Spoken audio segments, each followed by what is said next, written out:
everyone, welcome to a new live video. I'm Lucy Ferrer from Platinum Realty, and we are going to be talking about home inspection. Even the home inspection is not mandatory, it's always recommended. It's recommended for buyer and for seller. Buyers, it's better that they know all the repairs needed or maintenance needed from the house before they buy the house. And seller, it will be recommended that they have a pre-listing inspection. So that way, that will help them with the negotiating. They don't want to find out later that they need a new roof, and they can negotiate that from the beginning. That's what I decided to have this live video about home inspection, and I invite Jason from Pillar to Post to talk about the process of a home inspection. Hi, Jason. How are you? Good. How's everybody? It's good to be here. Thank you for the invite, Lucy. Oh, no, I'm excited to have you here.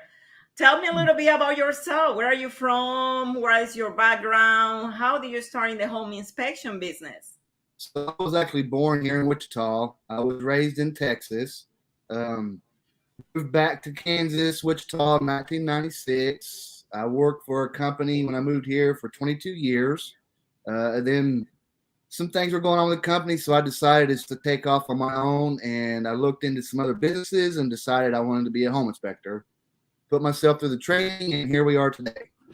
Oh, I'm glad that we have you in the business.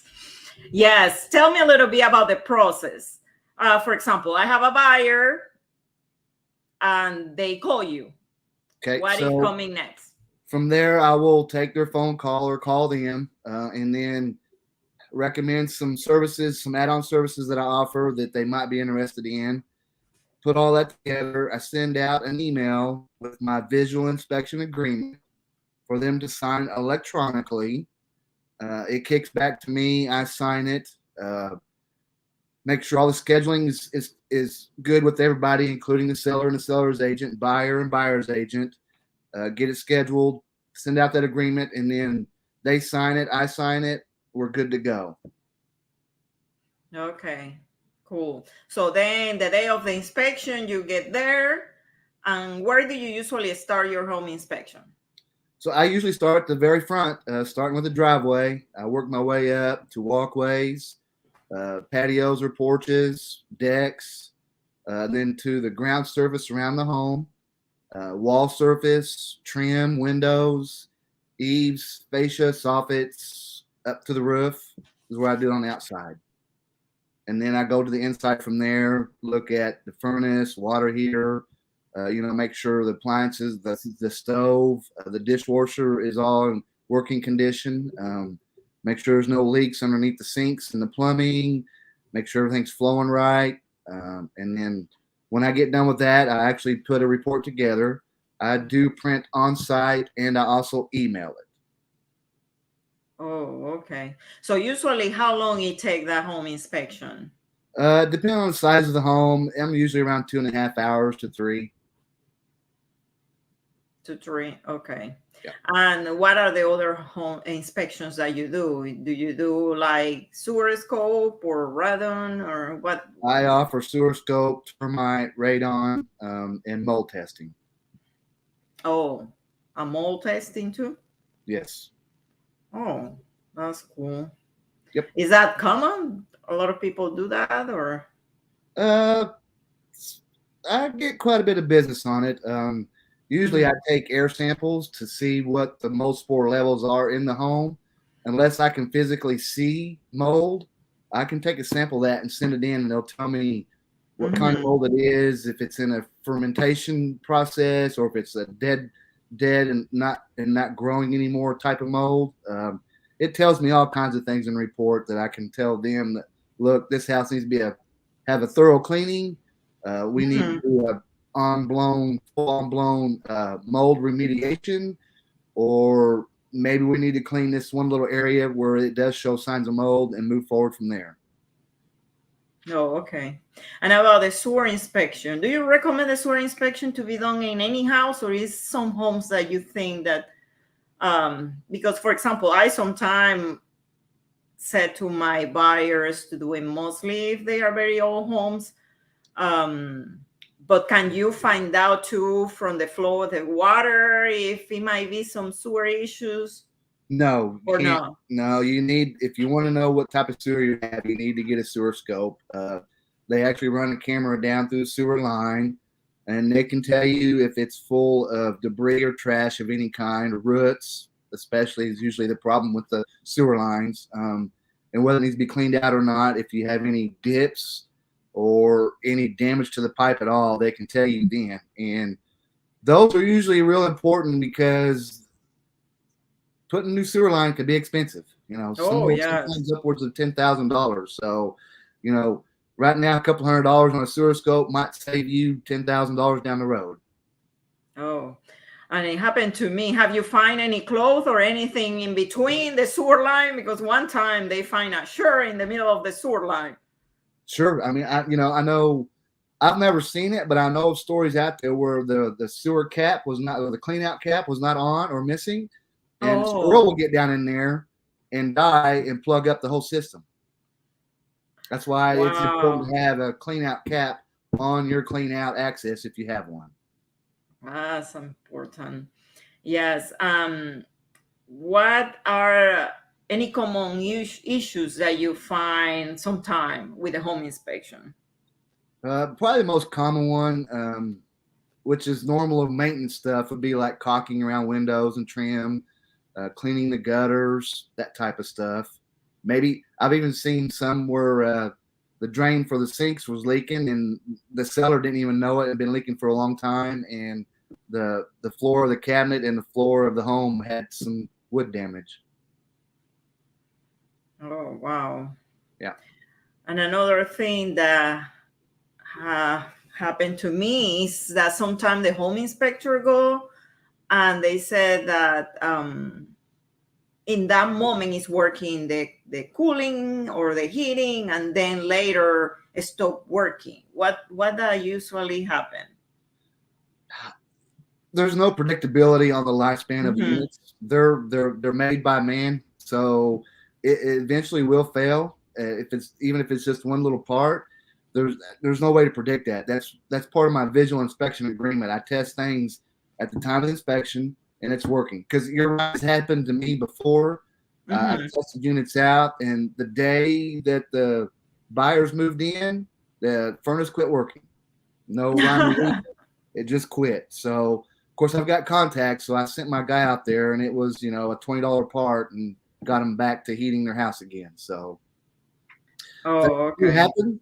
Like I said, we're there for a short amount of time, trying to give the buyer as much information as I can in the time that I'm allotted, so that they know what's going on with the house. Yes, yeah, because that happened to me before too, and I explained to them too, like it's nothing you can do. It that moment was working, and it wasn't that old to set, because sometimes they are not even that old. And I even take a picture and put in my report, say the furnace working. It was working that day. It was heating the home. So, we just have to move forward and fix things and keep moving forward. Yes. And about when sellers are gonna list their home, have you ever have those kind of pre-inspections, listing inspection? Do you recommend that they should do those? Well, it's always a good idea to have an inspection. Mostly when I get somebody who's the leasee usually calls me wanting an inspection because they've got issues and their landlord is kind of difficult to deal with and don't want to fix nothing. That's where I would come in. So they call me and I do an inspection of the home, and it gives them a list of things that's wrong with it. I don't know that they got anything with it as far as repairs, but at least now they know, and maybe break the lease and get out. Oh, yes. So. Yes. Okay, and what, sometimes seller need to be prepared when they are going to have a buyer to do a home inspection. What are those things that you recommend that seller should be doing before they have a buyer during the home inspection? The most important issue I have is making sure that the home inspector has access to the attic, access to the crawl space, access to electrical panels. It's really a good idea to empty out any of their bathroom cabinets underneath the sink, because a lot of times I get in there and they're just jammed full of cotton balls and this and that and the other. Oh I my can't God. even see, I can't even see the drain line if it's leaking or not. So, and I don't like moving or touching too much of the seller's belongings, because I don't want to take a chance on any of it missing or damaged. So, Yeah, that's true. Okay, and what are the maintenance that you would recommend buyer that they should do after they close in their home? well, my inspection reports come in a binder, so that they did get a maintenance checklist in their report with the report. So there's usually a lot of little things like the caulking around windows and trim. That usually needs to be done right away. Clean the gutters out, because those probably aren't going to be done by the seller, because those are small things, but they're important down the road to make sure no damage does happen to your home. I mean, I've seen, where a $10 tube of caulking can possibly save somebody $10,000 worth of repair work later down the road. Wow.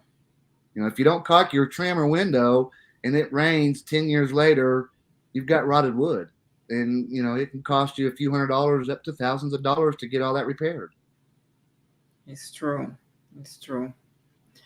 Yes. And what do you do when, for example, you do a home inspection and then it's no utilities there? Luckily, I haven't encountered it too much. So I do what I can do. I make arrangements with the buyer's agent to get the stuff turned back on, and I will go back out and reinspect those particular areas that I need to look at that prevented me from being looked at in the first place because the gas or water wasn't on. Oh, that's very nice from you. Mm-hmm. I'm there for the client and my agent, so I want to make sure they're taken care of. Yeah, because it's very difficult to buy a home and then all the utilities are not on. You cannot check everything. Nope.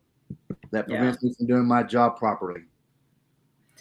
And about the investors too. I know a lot of investors that want to do home inspection. They think that they do their own home inspection. They are buying a home as is condition, so they think, oh, what to pay for a home inspection. What do you think about that? Do you think it should be better off if they do one? It's always recommended to have an inspection. I mean, you can't see everything, and getting in a crawl space or attic, I can see things that they don't look for that may potentially save them a few $1,000s in repairs. I mean, painting the place up and recaulking everything doesn't necessarily fix everything. So it's always a good idea to have inspection to see if there's any major issues on that would create extra expense for them that they weren't planning on. It's true, because when they buy the home and they want to fix it and then they want to resell it, the buyers are going to do a home inspection, and then they are going to pop up that they didn't know. They are going to find what they didn't see it. So yeah, that's what is always important to do a home inspection. It's just a lot of people see, oh, it's as its condition. No, it's okay. They are not going to repair anything, but still, you can get out of the contract if it's a big issue because you did a home inspection. And maybe it's bigger than what you want to take on. Experience. Yeah. Yes. So I don't know if you want to share any experience during doing home inspection with everybody. Which ones? I mean, I've got a few of them. So I actually, talking about the investors, I've actually had one not too long ago called me, wanted me to go look at the place. The water wasn't on, and they knew that. And I said, well, I can look at these other things. And I don't believe the gas was on, so I couldn't even run the furnace. Told him I'd come back, and I did. They sent a guy out to turn the water on, do a pressure test, make sure everything's okay. Well, it turned out that there was a dozen leaks going on in the house. They wouldn't even let him turn the water back onto the place. So with that, I made some edits to my report and sent it back to him. And some some other issues were, floor rotted out because the water heater was leaking and nobody knew it. They've had quite a few issues. That's quite a story. I actually was in a place out in the country one time. There was snakeskin everywhere, riddled the attic, the crawl space. There was a snakeskin hanging out of the attic access. I mean, there's some crazy stories out there, crazy stuff. Oh my God. Yeah. Have you had stories that you find some animals that they don't let you to do the home inspection? Actually, yes. I found a home one time that had a raccoon infestation, Oh and no. I told them to make sure that he was out of the attic before they sealed up the hole that was in the fascia board or soffit, and they didn't. They fixed everything. He was in there and got trapped. He tried to get out another way. He ended up dying in the process. But yeah, that's why it's so important to keep fascia and soffits sealed up and painted to keep critters out as well as prevent any water damage. Oh no. And do you offer with your home inspection termite inspection? It's an add-on service. I do. Yes, it's recommended. Very highly recommended, actually. A lot of termite damage can create some big issues that are hid, behind walls and stuff. So it's always good to have an inspection done to see if they can determine how much damage. Mostly you want to find out if it's active. Do they have termites now, or is it previous damage? The home has been treated. There's no more termites. You're good to go. So usually a treatment lasts, I believe, anywhere from like 7 to 10 years. So once the home has been treated, it's good for a while, but it's always good to have an inspection because we never know when it was treated. Those documents are never presented to me or the buyer usually. So yes, I recommend a termite treatment highly. Good. And sometime, have you ever come up with a case where you find some fire damage that it wasn't, inside the house in here, probably some hidden place that Yes, you I could have. say, That was one of the deals I was talking with you about earlier. I found an attic that had previous fire damage, and it was not disclosed from the seller. So the buyers ended up not going with the home. So yeah, fire damage sometimes can be kind of hard to spot just because sometimes they'll paint over it and make the black charcoal wood hide or go away. But and then sometimes they'll treat it with some other stuff just to make sure that the wood's good.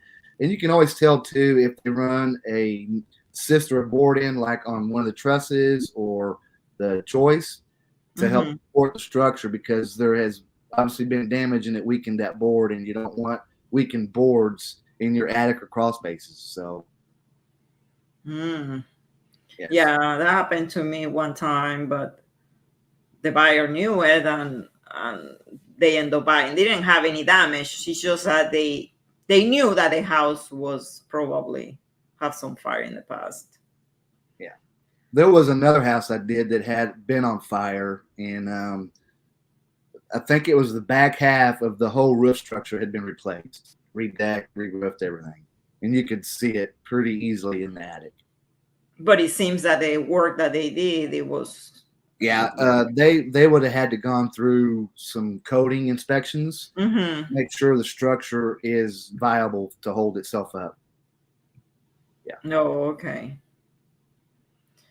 Okay, let me see. I don't know if right now it's time to ask any questions. So does anybody have any question right now?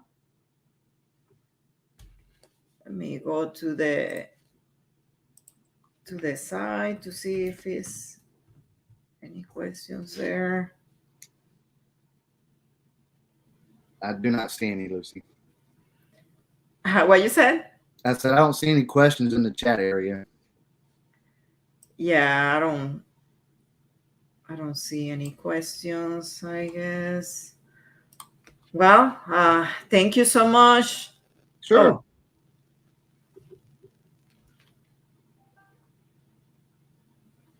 Oh. I don't know, where is the...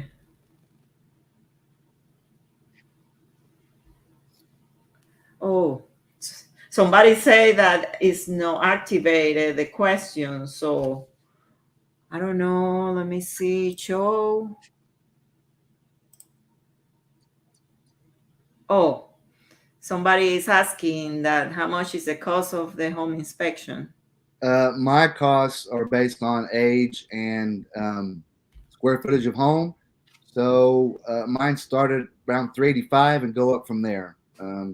I don't charge extra for crawl spaces or attics. I don't charge extra to look at exterior buildings such as a storage building, and I don't charge extra to do sprinkler systems. Okay. What is the cost for the sewer scope? The sewer scope is 195. 195, and radon? Radon is 125 with the inspection, 150 as a standalone. Oh, okay. So some people do it by itself. Sometimes they don't do inspection. Some people will forego the inspection, but they want a radon and termite. So I can offer those services. Oh, okay. And you told me that you offer mold inspection Mold too? testing as well. I can do that as a standalone. So I actually did one last week. They were buying a home and all they wanted was a mold testing. So I went and tested I went and got some samples and sent them into my lab. So how much is that one? Mold testing is, I believe, it's $395. Oh, okay. I take them 3, usually 4 samples of the air quality in the home.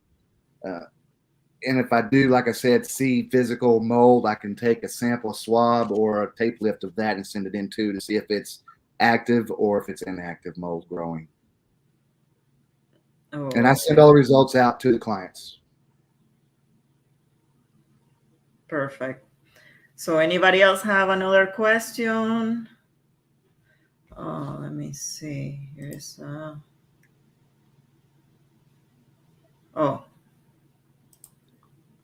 that was from you before. Oh, yeah. Okay, I guess we don't have any more questions. Let me check again. Oh, here. Let me show this one. If I'm not a buyer, but an investor listing a house, how does the pre-inspection work and what does the buyer do? So a pre-listing inspection is the same cost as a regular inspection because I do the exact same processes. And it can give you forewarning of what to expect on the inspection if the buyers choose to get one. It can give you a heads up on things like the caulking or clean the gutters. Maybe there's some damaged wall surface. You can take care of all that and not even make it a worry for anybody in the whole process. Okay, perfect. Let me see. Here's another. Do you report important issues to government? You mean to the city, or I don't understand what they mean. The only thing I report that's federally regulated is the radon. The rest of it, I don't know. No. Okay. I guess. Oh, he said to the city. That's what I thought. Yeah, we don't code inspect, so there are certain things that probably would come up like an FHA type loan, because unless I know it, which I don't always all the time, FHA loans require any chipped paint or stuff like that. I can report on it if I know about it, though. Okay. Okay. Any more questions before we end this live?